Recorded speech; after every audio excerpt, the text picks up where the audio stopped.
बिस्मिल्लाहिर्रहमानिर्रहीम। अस्सलाम वालेकुम डियर स्टूडेंट्स। आज कॉन्स्टिट्यूशन ऑफ पाकिस्तान का एक सेट हम करने लगे MCQs का। क्वेश्चन नंबर 1 है, the name of the republic according to constitution of Pakistan. Pakistan Islamic federation of Pakistan, Islamic republic of Pakistan, Islamic state of Pakistan. तो ये अक्सर बच्चों को आता होगा, Islamic republic of Pakistan. Question number 2, Islam shall be the state religious of Pakistan according to article. ये 4 option है हमारे सामने, डी ऑप्शन दुरुस्त है। 2, objective resolution was passed by the first constituted assembly in the year 48, 51, 49, 56। तो ये है आपका 49, 1949। Any right which has been guaranteed by the Constitution is called। Constitution ने जिन हकूक़ का तहफ़्फ़ुज़ दिया हो, जिनकी गारंटी दी हो, वो क्या कहलाते हैं? Inherited rights, absolute rights, fundamental rights, natural rights. तो जवाब दुरुस्त है C, fundamental rights. The constitution 5, the constitution of Pakistan 1973 consist of 280 articles, 270 articles, 275 article, 250 articles। तो ये है 280 articles। No person shall be deprived of life or liberty save in accordance with law is a fundamental right guaranteed under article 8 के तहत, 9 के तहत, 10 के तहत, 11 के तहत। तो बी जवाब हमारा दूसरा है, section article 9। Question number 7, objective resolution has been made a part of the constitution of Islamic republic Pakistan 1973 under article 2, article 3, preamble, article 2A। इसका दुरुस्त जवाब इस वक्त है आर्टिकल 2A। जैसा कि अक्सर बच्चे जानते होंगे कि ये पहले प्रीएम्बल में शामिल था, अब ये आइन का ऑपरेटिव पार्ट बन चुका है, इसलिए ये सेक्शन इस पर अप्लाई होगा। Disqualification for membership of Majlis Shura is prescribed under article. Majlis Shura की जो डिसक्वालिफिकेशन का है उसके लिए कौन सा आर्टिकल होगा? 64, 63, 70, 67। और जवाब दुरुस्त है 63। A person shall not be qualified for election as president unless he is not less than 45 year of age, 40 year of age, 35 year of age, 50 year of age। कि इससे कम एज नहीं होनी चाहिए। तो 45 year of age जो है ये सबसे दुरुस्त है। और उसके बाद है the electoral college for the election of president consists of the member of both houses। B option है member of the provincial assemblies, C है the member of national assembly, और D है the member of both houses and member of the provincial assemblies। जैसा कि आप जानते हैं कि जब सदर का इंतखाब होता है तो नेशनल असम्बली और सेनेट में भी पोलिंग स्टेशन बनते हैं और तमाम सूबाई असम्बलियों में भी बनते हैं। तो तमाम मेंबरान ये इलेक्टोरल कॉलेज का काम करते हैं। According to Article 44, the President shall hold office for a term of 4 year, 5 year, 6 year, 3 year। तो ये आपको पता है कि 5 year हमारे मुल्क में असूल है।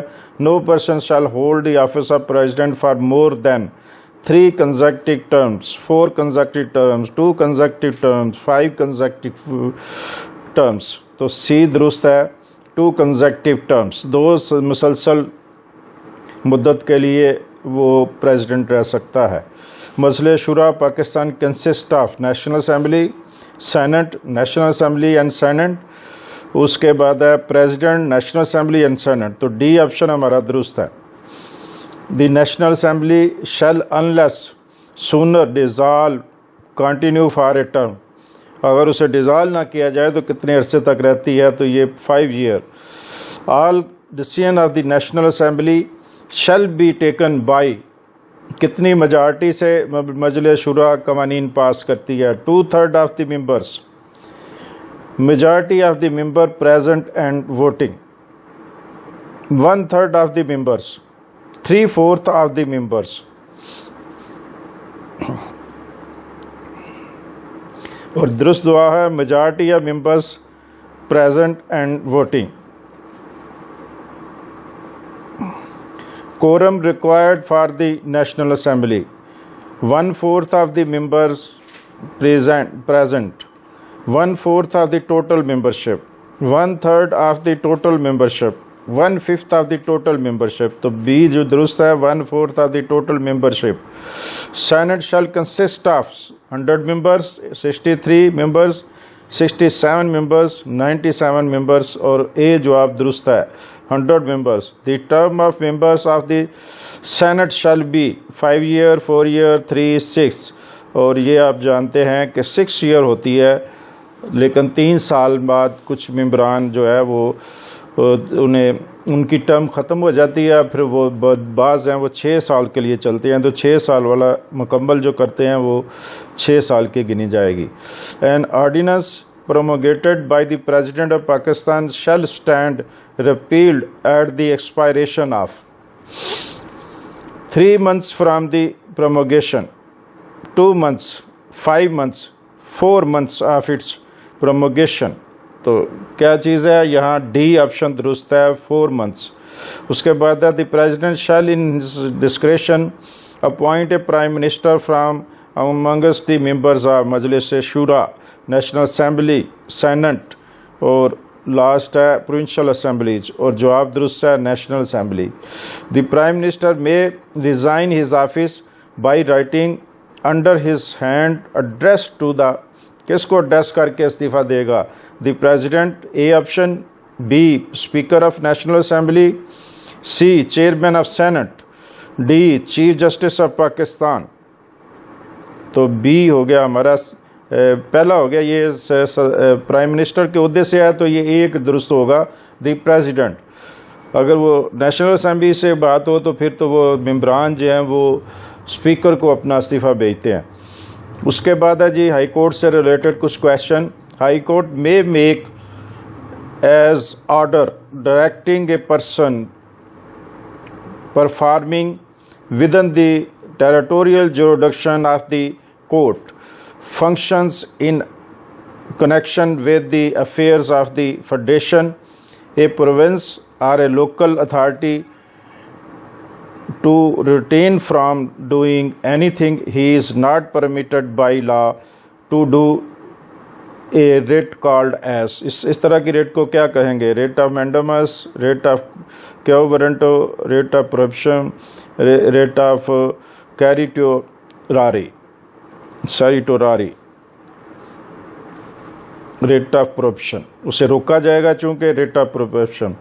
ए high court may make an order requiring a person within the territorial jurisdiction of the court holding or purporting to hold a public office to show under what authority of law he claims to hold that office is a law he claimed to hold that office is a writ called, क्या writ कहलाएगी? Writ of certiorari, writ of quo warranto, writ of prohibition, writ of mandamus। तो दुरुस्त जवाब है rate of quo warranto. उसके बाद आ गया जी high court में make an order directing that person in custody with in the territorial jurisdiction of the court be brought before it so that the court may satisfy itself that he is not being held in custody with the lawful authority or in an unlawful manner is a writ called, क्या writ कहलाएगी? habeas corpus, certiorari, mandamus, prohibition और ये मशहूर व मरूफ है writ of habeas corpus। The qualification of membership of Majlis Shura are prescribed under article 62, 63, 66, 67 disqualification की 63 हम कर चुके हैं, मेंबरशिप की और क्वालिफिकेशन की 62 है। A bill to amend the constitution may originate in either house, national assembly, senate, provincial assembly. पहले ये सिर्फ नेशनल असेंबली में होती थी, आजकल ईदर हाउस है, किसी भी हाउस में ओरिजिनेट की जा सकती है। Writ jurisdiction of the high court is given under article 184, 190, 199, 195। High court की है वो 199। President of Pakistan in empower to grant pardon under article, किस आर्टिकल का सदर सजाए माफ़ कर सकता है? 45, 45, 55, 65, 75। तो ये भी बड़ी मशहूर व मरूफ है। ए 45 आर्टिकल के तहत सुप्रीम कोर्ट में make an order of the nature mentioned in Article 199 of the Constitution of Pakistan 1973 such as writ jurisdiction of High Court under Article, जिस तरह हाई कोर्ट आर्टिकल 188, 199 के तहत अपना रिट जुरिडिक्शन इस्तेमाल करती है, सुप्रीम कोर्ट किस के तहत अपना ये इख्तियार इस्तेमाल करती है? और वो है 184(3) sub section 3। The cabinet along with the ministers of state is collectively responsible to National Assembly, Senate, Provincial Assemblies, National Assembly. The doctrine of rule of law is embodied in the Constitution of Pakistan 1973 under Articles 5 and 25, 6 and 26, 3 and 27, 4 and 25। D option हमारा दुरुस्त है। बहुत शुक्रिया, आज के लिए इतना काफ़ी है। उम्मीद है स्टूडेंट इससे इस्तेफादा करेंगे। अस्सलाम वालेकुम।